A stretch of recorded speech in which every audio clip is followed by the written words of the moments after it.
Hello दोस्तों, study skill में आपका स्वागत है।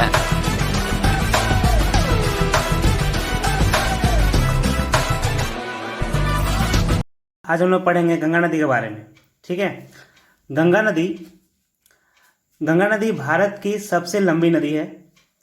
इसकी कुल लंबाई 2525 किलोमीटर है। ठीक है। इसकी भारत में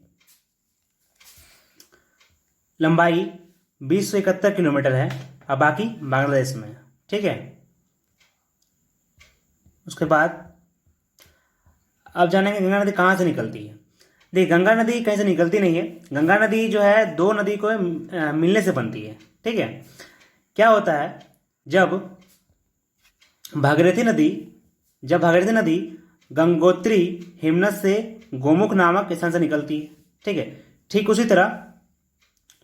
उसी तरह अलकनंदा नदी जो होती है वो बद्रीनाथ के पास सतोपंथ ग्लेशियर से निकलती है। ठीक है। उसके बाद जब देवप्रयाग में अलकनंदा नदी और भागीरथी नदी मिलती है, वहां से गंगा नदी के नाम से जानी जाती है। समझ में आया। उसके बाद बताता हूं।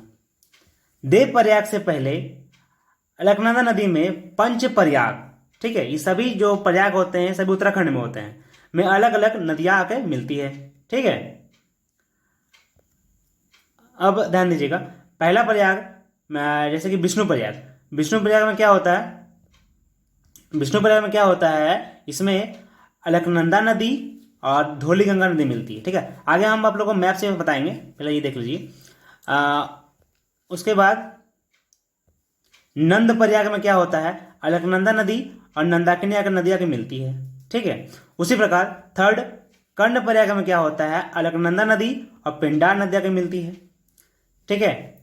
फोर्थ प्रयाग रुद्र प्रयाग में क्या होता है, अलकनंदा नदी और मंदाकिनी नदी मिलती है। ठीक है। और लास्ट जो है देव प्रयाग में क्या होता है, अलकनंदा नदी और भागीरथी नदी मिलती है। ठीक है। देखिए क्या होता है, इधर है गंगोत्री ग्लेशियर, ठीक है, दिख रहा होगा, और इधर है सतोपंथ ग्लेशियर। ठीक है। गंगोत्री ग्लेशियर से क्या होता है, भागीरथी नदी निकलती है। ठीक है, ये देखिए आ रही है, इधर साथी। और इधर क्या होती है, सतोपंथ ग्लेशियर से अलकनंदा नदी निकलती है। ठीक है।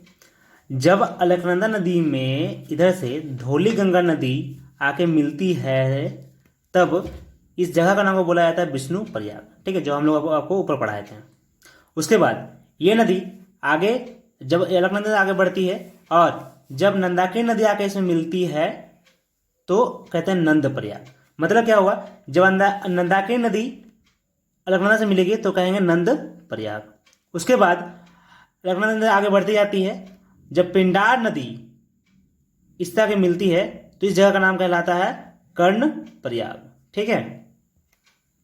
उसके बाद इधर से क्या होता है, एक नदी आती है केदारनाथ जगह से, वो उस नदी का नाम है मंदाकिनी। ये मंदाकिनी नदी आगे बढ़ते बढ़ते जब ये अलकनंदा नदी से मिलती है तो इस जगह का नाम कहलाता है, इसका संगम स्थल कहलाता है रुद्र प्रयाग। ठीक है। उसके बाद फिर अलकनंदा नदी आगे बढ़ती जाती है और जब भागीरथी नदी से लास्ट में अंतिम में आगे मिलती है तो इस जगह का नाम कहलाता है देव प्रयाग, और यही इसे गंगा के नाम से जानते हैं। ठीक है। जानते हैं कि गंगा नदी कहाँ कहाँ से होकर गुजरती है। ठीक है। गंगा नदी जो है भारत में 5 राज्यों से होकर गुजरती है। पहला उत्तराखंड, जहाँ से इसका उद्गम स्थल होता है। सेकेंड उत्तर प्रदेश, सबसे अधिक लंबाई की होती है। उसका बाद बिहार से गुजरती है।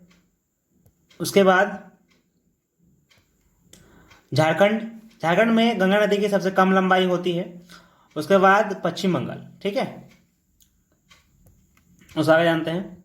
अब देखिए, अब हम लोग पढ़ेंगे गंगा नदी से संबंधित कुछ महत्वपूर्ण पॉइंट्स। ठीक है।